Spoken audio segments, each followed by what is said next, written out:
So Inside Out is my favorite Pixar movie. Really? Yes, That's awesome. it is. And I remember I was here, I think it was for Cars 3, 2018, 2019. Okay, yeah. And so during the round table, I asked the producer at the time, Yeah. are you gonna do Inside Out 2? Oh, you did? What was his did. answer? And you know, the answer was, no one wants to see Riley as a teenager. Crazy enough. So I waited 5 minutes. That sounds like Kevin Rear. I bet that's Oh his yeah, show. really? Oh, it was Kevin. producer, Oh probably. yeah, that's Yeah. hilarious. So, okay. And I was like, okay. So what changed? When did you guys start having that conversation? You know, maybe people want to see Riley as a teenager. You know, it's funny. I had a meeting pop up on my calendar, and it was a meeting with Pete Docter, who's our chief creative officer and the original director of the first film, and Jim Morris, our president. I'm like, oh, this is interesting. I wonder what this meeting is. Either it's the best meeting in the world or the worst. Or your last. Yeah, my last. Ended up being the best meeting because that was the meeting where Pete asked me and Jim asked me about going off and exploring other ideas of what we could do with returning to the Inside Out world. He didn't have an idea, but he thought it would be a good person to go off and see if there was a potential of an idea. And at the time, they wanted me to pitch like kind of 3 ideas of what we could do. And I knew one of them was Riley as a teenager. One of the first things I did is I rewatched the first film with Pete and with Jonas, who's the producer on the first film.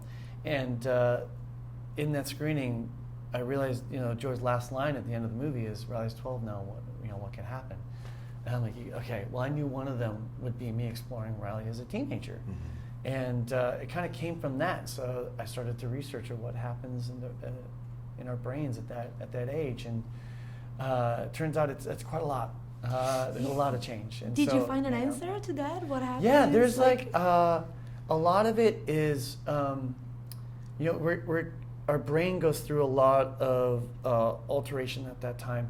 New neural pathways are being created. Old ones are being torn down, and sometimes pathways aren't quite connected yet. You know, the bridges haven't been made, and suddenly I was like, wait a minute, construction, wrecking balls, sledgehammers, demolition. I'm like, whoa, that sounds really fun. And I had this idea of a wrecking ball coming smashing through headquarters, and I'm like, well, that sounds fun. And it's true to the science behind it. And I remember coming to Pete because I was supposed to pitch like multiple ideas, and I'm like, Pete, Riley as a teenager just feels like it's right, as it gives us everything that we want for a Pixar film. It's incredible. It has a lot of drama. It has a lot of heart, and I can make it really funny and have a really good time. And it's everything we want in a Pixar movie. And I'm like, I could explore other ideas, but this just feels right, Pete. And at the time, too, I centered in on telling a story about anxiety being a lead emotion that comes in and takes over. And Pete agreed, and he's like, let's go with that. Did you guys take a moment and thought, what was I when I was a teenager? Oh, Yeah, right. You do a lot of deep reflecting when you're digging into it, especially in early development. Kelsey, I know you looked back at old pictures of yourself when you were scanning your photos, and yeah, I feel like that's my job as a director. I try to tap into something that's meaningful and true to my life, and hopefully that's something that is universal, that you can relate to and you can relate to, and you know, it's very seldom I can go to the movies with my entire family and everybody can go. I feel like there's a lot of stuff out there that's made for a specific target, and it's very seldom that you can go to something that the kids can go, the parents can go, and the grandparents can go to. And I wanted to find something that, I mean, the first film really did that, something that it doesn't matter who you are, you can relate to it. And what's so beautiful about this world is there's so many different emotions, and we're finding that people even have their own favorites. It's not like one universal thing that everybody comes to it and brings themselves to it, and they can connect to it. That's the thing we were so blown away by the reaction to the teaser trailer where we introduced anxiety, because everybody could instantly relate. What about the character that the emotions find, like the game? Lance / yes, Blade?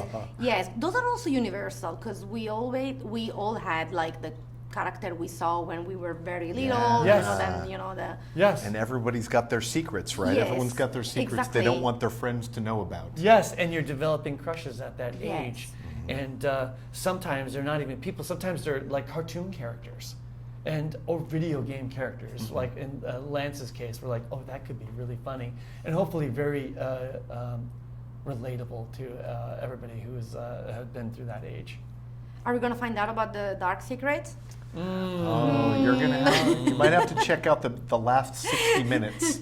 You'll find out. Okay, thank you guys. Thank you so much. Yeah, such a thanks pleasure. for coming all the Nice way talking here. with Thank you. Appreciate it. you. Yeah, I love